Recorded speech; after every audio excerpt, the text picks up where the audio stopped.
a huge, huge horseshoe crab. And it looks like somebody pushed it up like that. I don't think it literally died like that.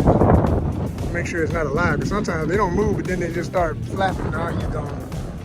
Something ate him out, broke the tail.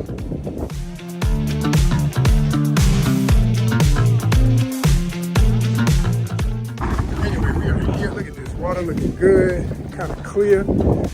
Yeah, y'all. Yes. I'm back home.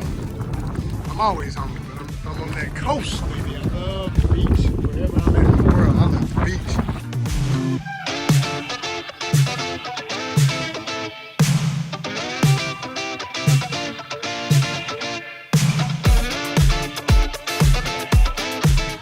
Seeing bait fish, that's a good thing.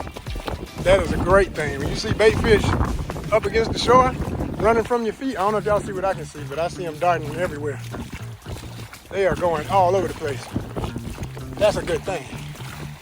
That's a real good thing.